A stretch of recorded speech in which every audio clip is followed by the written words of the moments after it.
Hi Aquarius, kamusta kayo? Hope you're all doing well and welcome to 1111 Pinoy Tarot. This is a general reading, not a one-to-one, so hindi po lahat ay makaka-resonate or hindi po to 100% accurate para sa iyo. Please subscribe, like, comment, and share, and please tap the bell for updates from this channel. Maraming salamat sa inyo Aquarius.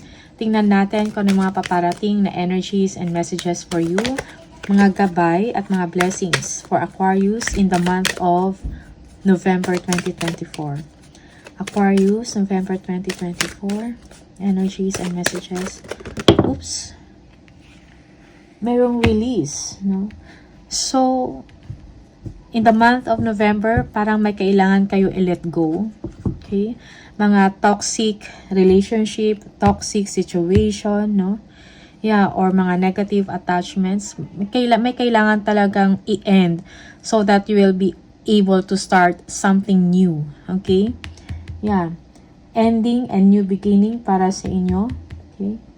Yeah. Kung meron kayong mga, if you are in a toxic relationship or you are connected with toxic people, you have to let it go. No? So that you will be able to grow. You will be able to evolve, no? You will be able to change at the same time. Okay?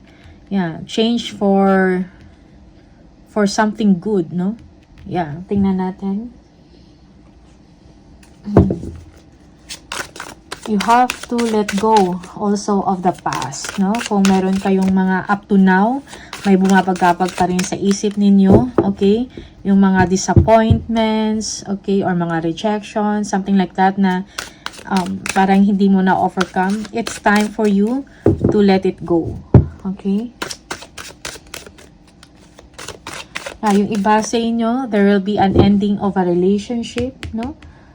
Magbibigay yun sa iyo ng chance para mag-transform ka into a newer version of yourself. Okay? Tingnan natin, ano to?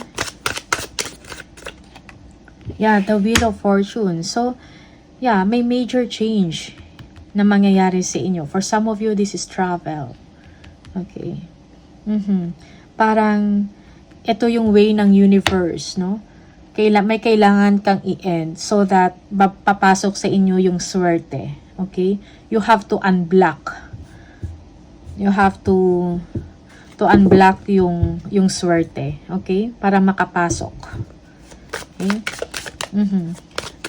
So, things will suddenly move forward to your favor, no? Fortune is on your side. Yung iba sa inyo, that is travel or relocation.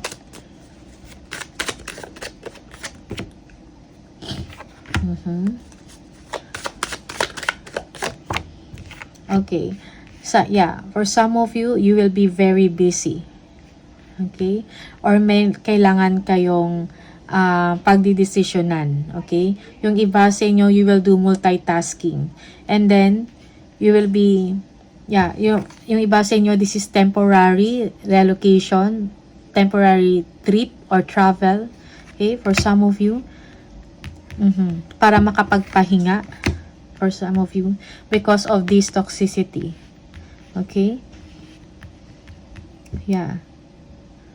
There is a desire for you to move forward or to make a change. Sometimes this is temporary, no? Most especially in an emotional level. Okay? But again, kailangan mong i-detach yung sarili mo sa mga negativities and toxic people or toxic relationship. Okay?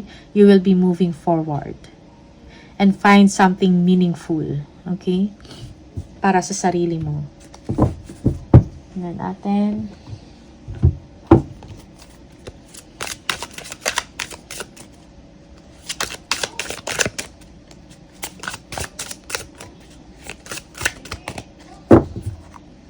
Yeah. May mga kailangan kang yung mga necessary adjustment na kailangan gawin. Okay? Para sa iyong sarili, para sa iyong kapakanan. Okay. We have the Temperance. Okay. So, even here, no, sinasabi na palayain mo yung sarili mo from toxicity, no? Nurture yourself. Alagaan mo yung sarili, no? Kailangan mo nang balansehin ang iyong logical at emotional consideration, no? Ang inyong nararamdaman. For some of you, kailangan mo maging patient.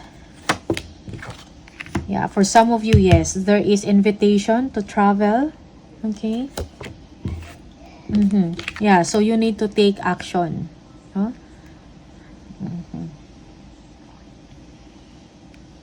Yeah, be confident, no? Yeah, again, meron talagang travel or lakad, no? Something important na makapagbigay sa inyo ng kapanatagan ng loob, makapagbigay ng chance para in-nurture mo yung sarili mo or bigyan mo ng pansin. Okay? Tingnan natin the Temperance. Oops. Okay. Emperor. Yeah. Merong stability. Change is needed for you, no? Yeah. Plan for the future, no? Para sa stability mo and security financially. Yes, the Hierophant. Merong partnership. Okay. Yeah. For some of you, you are thinking about whether to stay if you are working in a company. Okay. Hierophant and the Emperor. Parang it's time for you to review, no? I-assess mo kung ano yung mga restriction, yung mga rules and all that.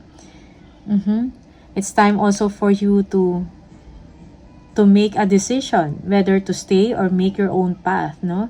Or change of company or institution for some of you. Okay?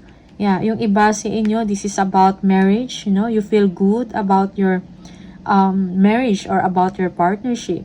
It's like parang magkakaroon ng pag-uusap, pagkakaintindihan about sa stability ng inyong future, no? Security ng inyong relationship or partnership. Okay? Yeah, also this is time for you to expand, no? Your circle of friends, no? And also kung meron kayong mga kailangang konsultahin, no, about sa inyong sitwasyon, yeah, you can approach someone na mas nakakaalam, no, sa sitwasyon, makapagbigay sa inyo ng magandang advice. Okay? Yeah. But this is a good energy for you, Aquarius. Yeah. Patience is also needed, no? Balance. There will be balance and harmony. You will be finding peace in your situation for the month of November. No? Merong pagkalma, no, sa inyong sitwasyon, no? Yeah. Yeah, also it is advised, no, na magkaroon ng moderation sa inyong nararamdaman, sa inyong pag-iisip at sa inyong mga aksyon, no? Not being excessive, kumbaga. Okay? Also, when it comes to a company or sa inyong pinagtatrabahuhan, kailangan mo din tingnan, no, kung ano yung mga priorities mo. Yeah, kailangan ng order and sistema sa inyong trabaho, no, sa inyong performance. Okay? Yeah. Yeah. Also, in the month of November, kailangan mo maging patient. Okay? Kind.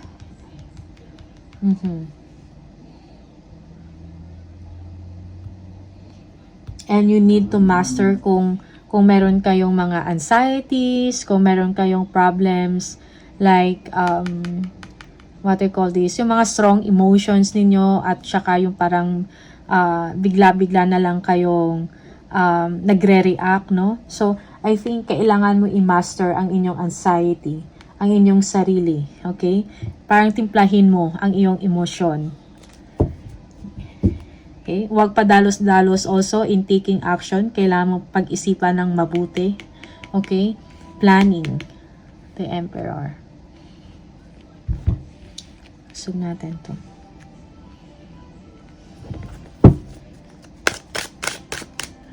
Queen of Cups. Tingnan natin.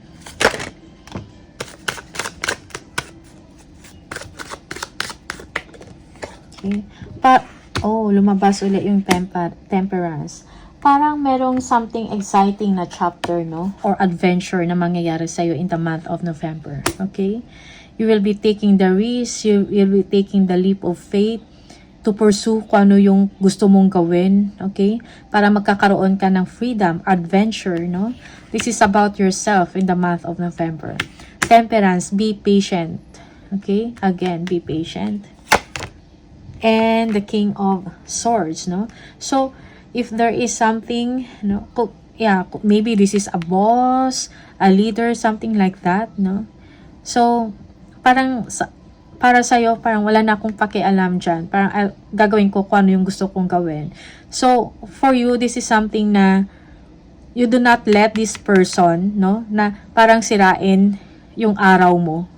Okay? The King of Swords. Kasi yung sa'yo, kailangan mong balansehin ang iyong emosyon, no? Huwag ka padala-dala sa bugso ng iyong emosyon. Okay? Yeah. Kung ano man to, yung mga sinasabi ng tao na to, yung King of Swords, no? Sometimes, they are emotionless, okay? Very logical, no? So, kailangan mong balansehin, no? Ang sitwasyon pagdating sa tao na to. Okay?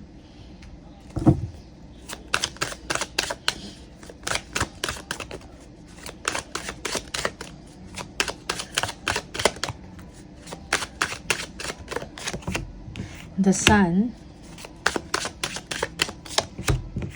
the Queen of Swords, okay, and the King of Pentacles.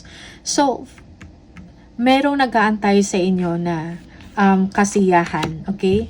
Wealth, stability, no? Material-wise, no? So, para sa inyo, parang it's time for you to move away from this situation, no? From this person na something toxic. Okay? Na merong nag-aantay na kasiyahan sa inyo for the month of November, Aquarius, no? Maybe you will be giving yourself a reward, no? Because of your hard work. Okay? King of Pentacles. This is travel. Okay? Yeah, for some of you, you will be getting an invitation to travel for some of you. Yeah. Parang you will be able to overcome kung ano man to yung mga pains or challenges na inyong naranasan, no? Gracefully for some of you. Para magkakaroon ka ng katahimikan, no? Emotionally and mentally. Okay? Knight of Swords. Oops. Okay. Yeah. Again, so, the 10. Yeah, you are moving forward. Okay? Confidently. Because you know, you will be ending a situation na stressful. Okay? Yeah, for some of you, this is vacation, the 9 of Pentacles. You will be enjoying the fruits of your labor. Parang you deserve this, no? This 9 of Pentacles.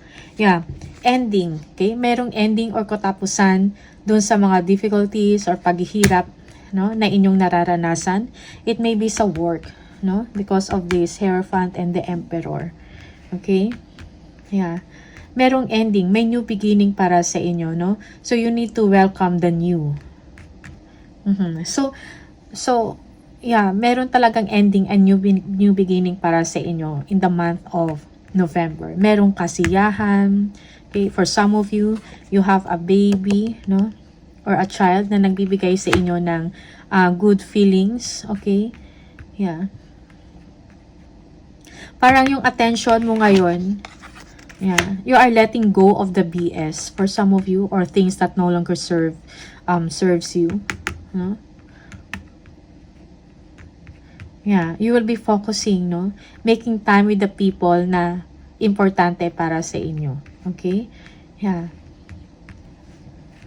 Nahirapan na kayo, stress na kayo sa inyong sitwasyon, and you deserve this vacation for some of you. You need to, yeah, you deserve these luxuries in life, little luxuries in life. Enjoy. Okay? Kailangan mo ng enjoyment. Okay? Yeah. Yeah. After nito, itong mga lies, deception, dishonesty, mga kontrabida or mga marites na to, something like that, na nagpapahirap sa inyo mentally, na iniisip mo something toxic. So, merong ending dyan. Okay? Yeah. Things will be okay for you now, Aquarius. Okay? Tingnan natin.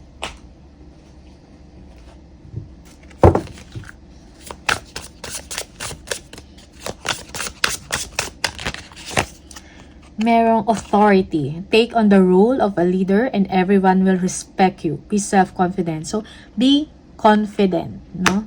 In your situation, sa trabaho mo man to. Take the role of a leader, no? Be authoritative at the same time. Huwag yung sunod-sunod lang, okay? Kung alam nyo, kung meron kayong idea, mas magandang idea or mas magandang strategy or kayo ang mas nakakalam sa inyong trabaho, so be assertive, no? Act like a leader, okay? So that everyone will respect you, no? Yeah, malaman kung ano talaga, sino talaga kayo. Something like that, no? Kung meron kang kakayahan, no? So, wag mo lang itago or alam mo yung, and then ang ending, ikaw din nahihirapan, no? Dahil naiisip mo, okay? Investments. Investments made will have positive results that will bring prosperity. Invest wisely. Okay, so invest wisely. Kung meron kayong kaperahan, malaking kaperahan dyan. Okay, so be wise. Invest wisely para sa future mo. Okay.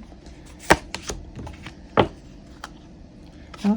Yung investment mo na yan, magbibigay yan sa inyo ng abundance and prosperity. Okay, yeah. Guardian angel, some higher power protects you from difficulties and misfortunes. Trust your guardian angel. Yeah. Okay? Bawat isa sa atin meron tayong guardian angel, no? So trust your guardian angel, ask for his guidance, no? And protect you from harm and danger. Yeah. From misfortunes, from difficulties, no? Ask for protection.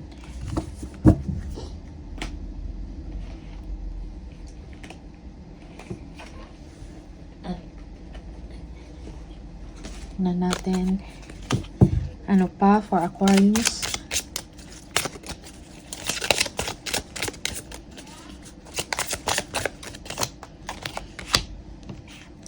Do some research. You need more information about this situation. Look into it further before proceeding. Okay? Do some research. Kung meron kayong gagawin, no, na isang action or decision, mag-research muna, tingnan mo muna yung mga information. Okay, pag-aralan ng mabuti before you act, no? Again, consider, no? Ayan, no?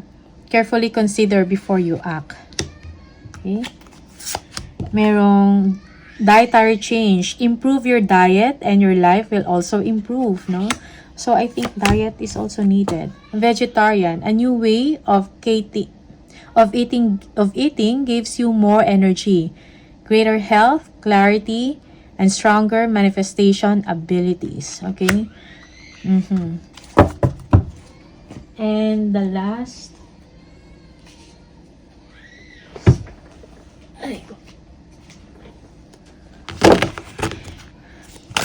Aquarius. One more message for Aquarius, please. One more message for Aquarius. Okay. Make today your new beginning. Try to leave any past mistakes in the past. Don't allow them to weigh you down any longer. Move forward today with the confidence and knowing that you have better and brighter days ahead. Okay, so this is a confirmation of your reading. Release. So let go, no, of something toxic, past mistakes, no, in the past, or yeah. So that may bagong blessings na darating sa inyo. Papasok yung swerte para sa inyo. Okay? Do not dwell on something na nangyari na in the past, like disappointments or rejection. Something like that. Okay? So, Aquarius, all the best sa inyo. Maraming salamat and see you on the next video. Bye!